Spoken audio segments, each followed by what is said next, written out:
পেশেন্টের কাছ থেকে শোনাবো, পেশেন্ট বাড়ির কাছ থেকে শোনাবো এবং বাচ্চাটাকে দেখাবো ওর কী কী সমস্যা এখন হচ্ছে। এদিকে দেখাও জান্নাতি, এদিকে দেখাও। হাতে রাখবো। হ্যাঁ বলুন কত বছর? বাচ্চা হচ্ছে ও যখন 1.5 বছর বয়স তখন ওকে ওপরে তুলেছিল, তাই ও কোকিয়ে গিয়েছিল, দিয়ে ঠোঁটমোট লীল হয়ে গিয়েছিল, দিয়ে সেই থেকে ও একটু মানে সবসময় কান্নাকাটি করতো, করতো, দিয়ে এরকম মানে ছটফটানি, তারপরে এই লাফালাফি করে, ভালো বাচ্চাদের সঙ্গে মিশতে চায় না, খেলাধুলা করতে চায় না।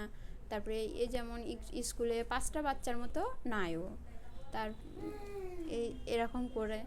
তারপরে তো ঠিক আছে, ওর যে সমস্ত বাচ্চাটাকে দেখান, একটু বাচ্চাটাকে দেখান দেখি বাবা। এদিকে ঘোরো, এদিকে ঘোরো, এদিকে এসো।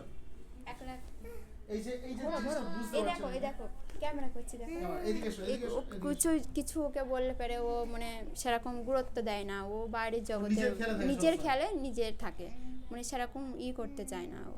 ট্রিটমেন্ট কি হয়েছে এই সমস্যার জন্য? সেরকম কিছুই হয়নি, আমরা একবার নিয়ে গেছিলাম বেলঘরিয়াতে, ওই হসপিটালে, মানে মেন্টাল হসপিটালে, দিয়ে ওখানে ওই বললো যে প্র্যাকটিস করতে হবে, তাছাড়া আর কিছু বলেনি। দিয়ে আমরা 2-4 খাপ নিয়ে গিয়েছিলাম, দিয়ে নিয়ে যাওয়া হয়নি। তারপর একবার কলকাতায় একটা ডাক্তার দেখিয়েছিলাম, দিয়ে সেখানেও দেখি কি 6 মাস 7 মাস দেখি কোনো উন্নতি হয়নি, দেখায়নি। তারপরে আমরা দেবগ্রামে দেখাচ্ছিলাম, দিয়ে তারপরে এই ডাক্তারটার খোঁজ পাই, তাই এখানে আসি। এখানে এসে তারপরে এই যে কিছুই সেরকম রিপোর্ট হয়নি, এখন রিপোর্ট করতে দিয়েছে, রিপোর্ট হবে। থ্যাংক ইউ,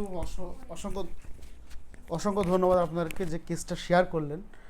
তো আমি চেষ্টা করছি যতটা তাড়াতাড়ি সম্ভব আপনার বাচ্চাকে সুস্থ করা যায়। তো কনস্টিটিউশনাল ট্রিটমেন্ট স্টার্ট করেছি আমরা, এখান থেকে 50 মিলিসিমালে চলে যাবো, বাট আজকে সেন্টিসিমাল দিয়ে স্টার্ট করছি। Thank you everyone.